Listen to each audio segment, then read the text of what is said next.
welcome to another film breakdown. If you're new here, my name's Michael. Carl's in the back. And today we have, I don't want to say he came out of nowhere, but he's new to a lot of people's radars, and that is Sacramento State guard Jackson Slater. Slater is a senior for the Hornets, and he's sitting at 6'3", 311. He has 32-inch arms, so he definitely can't play tackle in my opinion. And he has 10-inch hands. Slater has been a 4-year starter at Sac State, starting in 2021 at left guard and being the starter there ever since. He was a All-American selection in 2022 and in 2024 with consecutive first-team All-Conference honors as well.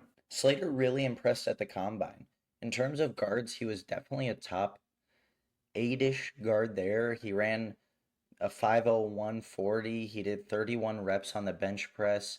He had a 9-foot broad jump and a 28.5-inch vertical. So he put together a very impressive combine for a guard. And Slater was actually one of the winners of the Senior Bowl. So he's really had a tremendous pre-draft process. Slater is the typical guard that's going to win by getting low, having a strong foundation, strength in the upper body, to keep defenders at bay with constant punches that really knock guys off their rush. And that's how he wins. He doesn't have quick feet. He doesn't have exceptional, speed or athleticism. But he has a lot of strength to really just maintain what he's got going on in the pocket. He gets very low, and he has a wide foundation that allows him to anchor quite easily on the interior of the offensive line. And he does well to hand off work and take on work and absorb rushes with ease. Slater does well to sustain blocks with this upper body strength as well. It's not just about getting a quick punch into the chest every now and then, but holding on and really sustaining blocks and driving defensive linemen away to get to the linebackers is key. Big assignments for guards is being able to help, whether it's the center, whether it's the tackle. You got to be able to just find work. If you notice a line mate in trouble, you got to get there to help. And Slater does that very well. He's a very quick processor. He recognizes shifts at the line with ease. He's able to latch onto assignments and double teams easily. He does it all pretty efficiently. I would say he's also never over eager to land any punches.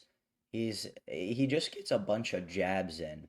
And once he's got those jabs in, if he lands them, which he pretty much always does, he's done all the work, and the rusher is going to have a tough time reestablishing himself, getting himself back in the rush, and before you know it, Slater has won the rep. Slater does well in slide protection to get moving out in space. I think, while he's not fast, he's not slow for a guard, that's for sure, and I'd actually say he is fast for a guard. He's able to get out in space, whether it be slide protection or pulling or down blocks, whatever you need from Slater in terms of movement, he can do. And he's always going to be able to get low before getting out in space to make those sustain those blocks. He'll get lower than his opponent, and that's what allows him to drive opponents back. Now, while Slater has played a variety of positions at Sac State, I don't think he is as positionally versatile as that might suggest or as you might see from other outlets. I just don't think that his measurables or his skill set translate to being a solid tackle. What I will say is he's logged snaps at center, and I think if his starting center gets injured, I think he could fill in there, but I think he is a guard. He's not able to handle the more athletic, twitchy, or lankier defenders. That's a big reason why I don't think he should play tackle, is he's not going to be able to handle those longer edge rushers. Slater's inside shoulder is susceptible to getting beaten by those quicker, more explosive defensive tackles that can kind of just burst through.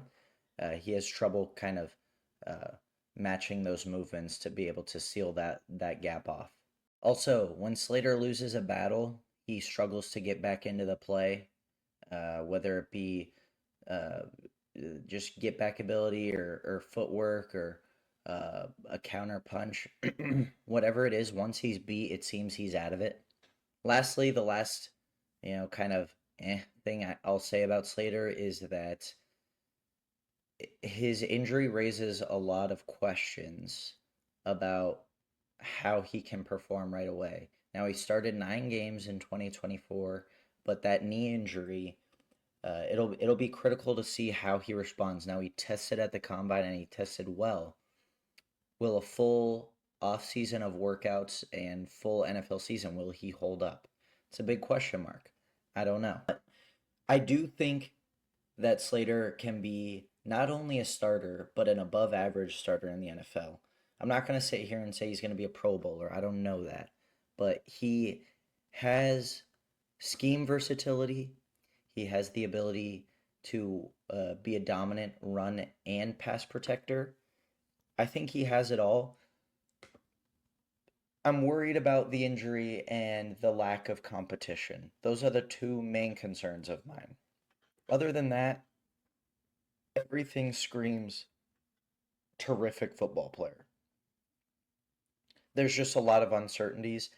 With that being said, though, being in the Big Sky Conference, I think there's a lot of untapped potential there. Whenever I see guys coming from, these smaller schools, to me, it screams, well, you've gotten yourself in these NFL draft talks. Now you have NFL coaching. How much more is there that we can get? How much more can we uncover in your game? So I think he has all the makings of a very, very good NFL player. But I apologize for not having film on. I just don't have Sacramento State in my library. I'm sorry. But I appreciate you guys watching and kind of just listening to me talk about this. My voice is going. It has been gone for a few days now. So I'm trying to power through. We're in the final stretch here. So I love you very much. Accomplish your dreams. And I will see you next time.